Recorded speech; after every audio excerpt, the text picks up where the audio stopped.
ఆంధ్రప్రదేశ్ ఆదివాసీ ఎరుకల సేవా సంఘం ఆవిర్భావ దినోత్సవం ఎరుకల ఆత్మీయ సమావేశం తెనాల్లో ఘనంగా నిర్వహించారు. సమస్యల పరిష్కారం కోసం ఐక్యంగా వ్యవహరించాలని నిర్ణయం తీసుకున్నారు. పట్టణ రామలింగేశ్వరపేట గురువయ్య కాలనీలో గురువారం జరిగిన ఆవిర్భావ దినోత్సవం ఆత్మీయ సమావేశంలో ఆదివాసీ ఎరుకల సేవా సంఘం రాష్ట్ర నేతలు పలువురు హాజరయ్యారు. ఇదే వేదికపై జిల్లా కమిటీ ప్రమాణ స్వీకారోత్సవాన్ని నిర్వహించారు. సేవా సంఘం రాష్ట్ర అధ్యక్షులు దేవరకొండ శంకరరావు అధ్యక్షత వహించారు. ముఖ్య అతిథిగా హాజరైన మున్సిపల్ అసిస్టెంట్ కమిషనర్ జాస్తి రామారావుకు తమకు అవసరమైన వసతులు సమస్యలపై వినతి పత్రం సమర్పించారు. ఆయా అంశాలపై అధికారులతో మాట్లాడి తగిన న్యాయం జరిగేలా చూస్తామని ఆయన హామీ ఇచ్చారు. ఈ సందర్భంగా రామారావును సత్కరించారు. రాష్ట్ర అధ్యక్షులు దేవరకొండ శంకరరావు మాట్లాడారు. 18 మండలాల నుండి వచ్చిన ఎరుకల సంఖ్యలకు ధన్యవాదాలు తెలిపారు.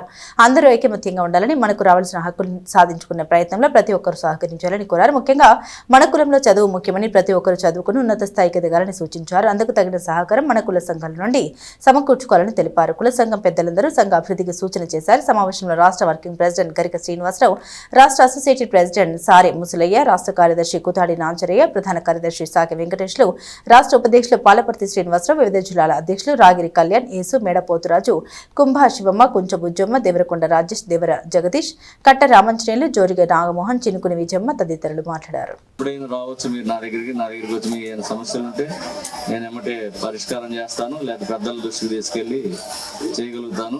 అందరూ కూడా మీ పిల్లలందరినీ కూడా బాగా మంచిగా చదివించుకోండి, మంచి మంచి ఉద్యోగాలు సంపాదించుకోండి.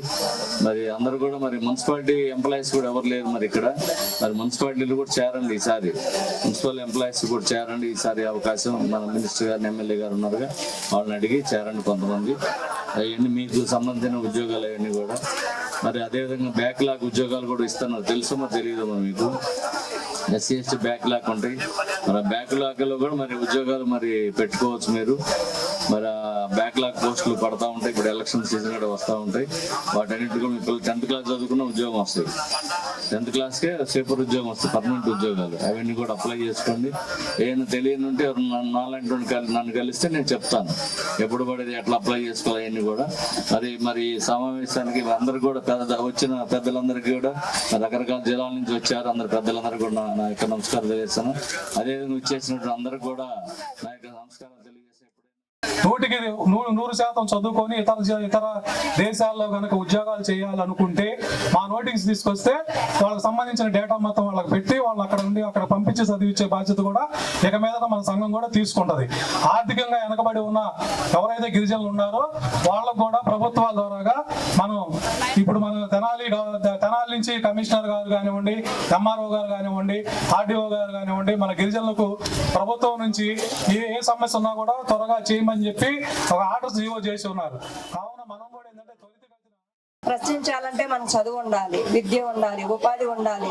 కానీ వీటన్నిటికీ మనం దూరంగా ఉంటున్నాం.